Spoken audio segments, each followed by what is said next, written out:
நிகழ்நேயர்களுக்கு வணக்கம். மோகன்லாலோட இயக்கத்துல வெளிவந்திருக்க ஃபெரோஸ் படத்தோட ஒரு சின்ன ரிவ்யூ இன்னைக்கு பார்க்க போறோம். அது பாத்தீங்கன்னா 400 வருடங்களுக்கு முன்னாடி கோவால இந்த கதை வந்து ஆரம்பிக்குது. அப்ப இருந்த போர்த்துகீசியர் மன்னர்கள் வந்து பாத்தீங்கன்னு சொன்னாக்கா ஊரை விட்டு போற ஒரு சூழல் உருவாகுது.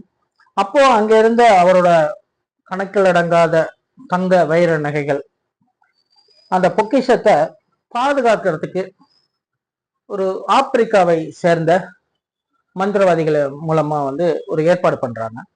அப்போ ஒரு விசுவாசமான வேலைக்காரன் இருந்தாதான் இந்த புதையலை பாதுகாக்க முடியும் அப்படின்னு சொல்றாங்க. அப்போ வந்து மோகன்லால அந்த வேலைக்காரனை தேர்வு பண்ணி விசுவாசமானான்னு சொல்லிட்டு அவரை வந்து பூதமா மாத்துறாங்க. பூதமா மாத்தி அந்த புதையலை வந்து அந்த பூதம் பாதுகாத்துட்டு வருது. அதே மாதிரி 400 வருடங்கள் கழிச்சு அந்த பங்களாவை வந்து ஏலத்துக்கு எடுக்கிறாங்க. அதை ஏலத்துக்கு எடுக்கும்போது அதுல வந்து ஒரு கேசினோ கட்ட போறோம் அப்படின்னு சொல்றாங்க.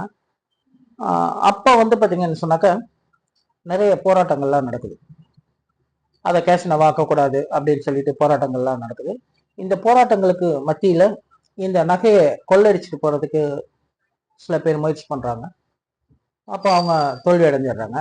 அப்போ வந்து அந்த பூதத்துக்கு ஒரு அடிமை, ஒரு பாதுகாவல் அப்படின்னு சொல்லிட்டு ஒரு சின்ன பூதம் இருக்கு. அந்த பூதம் வந்து சொல்லுது, சில கதைகள்லாம் சொல்லுது. அப்போ அவர் சொல்லுது, இந்த இந்த பொக்கிஷத்தோட உரிமையாளர் வந்தாங்கன்னா நம்ம இந்த சாவியை கொடுத்துட்டோம்னா நம்ம விடுதலை அடைஞ்சிருவோம் அப்படின்னு சொல்லுது. அதுல சொல்ற மாதிரியே வந்து அந்த பொக்கிஷத்துக்கு உண்டான ஒரு உரிமையாளர் பெண் வராங்க. வந்து அவங்க எப்படி இதை காப்பாத்துறாங்க, இந்த சொத்தை அவங்க அடைஞ்சாங்களா இல்லையா, இது எதிரி கைக்கு போச்சா அப்படின்றத வந்து ஒரு சுவாரஸ்யமா சொல்லியிருக்காங்க. அதாவது பாத்தீங்கன்னா கடந்த காலங்கள்ல ஒரு ஃபேமிலியோட பாக்குற, ஒரு குழந்தைகள் பாக்குற ஒரு என்டர்டைன்மெண்ட் படம் அப்படின்னு சொல்லி எதுவுமே நம்ம சொல்ல முடியாது. ஆனா நிச்சயமாக இந்த படத்தை வந்து ஒரு நல்ல படம், குழந்தைகளோட ஃபேமிலியோட போய் என்ஜாய் பண்ணலாம் அப்படின்னு சொல்லலாம். இதுலயும் பாத்தீங்கன்னா குறிப்பா கடந்த காலங்களில் வந்து அந்த 3D படங்கள் வந்து பாத்தீங்கன்னு சொன்னாக்க நம்ம அந்த கண்ணாடியை போட்டுட்டும் பார்க்க முடியாது, போடாமலும் பார்க்க முடியாது. அந்த மாதிரி ரொம்ப ஒரு சித்திரவதையா இருக்கும். ரொம்ப நாளைக்கு அப்புறமா வந்த இந்த படம் வந்து ஒரு அற்புதமான 3Dல வடிவமைச்சிருக்காங்க. நல்ல டெக்னாலஜி பயன்படுத்தி இருக்காங்க. 3Dல இன்னொரு படி அதிகமாக போயிட்டாங்க அப்படின்னு கூட சொல்லலாம். அதாவது ஒரு நம்ம கேரளால இந்தியாவில் எடுத்த ஒரு படம் வந்து இந்த அளவுக்கு 3D பண்ணியிருக்காங்க அப்படின்னு சொல்றது நமக்கு ரொம்ப பெருமைப்படக்கூடிய விஷயம்.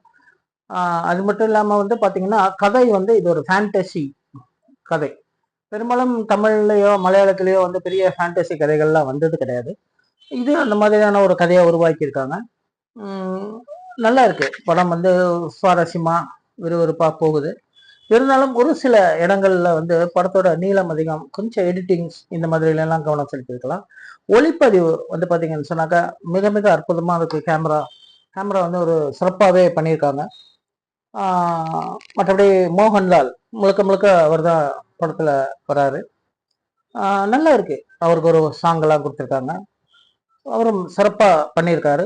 டைரக்ஷனும் நல்லதா இருக்கு. ரொம்ப பெரிய பொருள் செலவுல இந்த படத்தை தயாரிச்சிருக்காங்க. நல்ல குழந்தைகள் ஃபேமிலியோட போய் பார்க்கக்கூடிய ஒரு அற்புதமான படம். நன்றி. வேற ஒரு நல்ல தகவலுடன்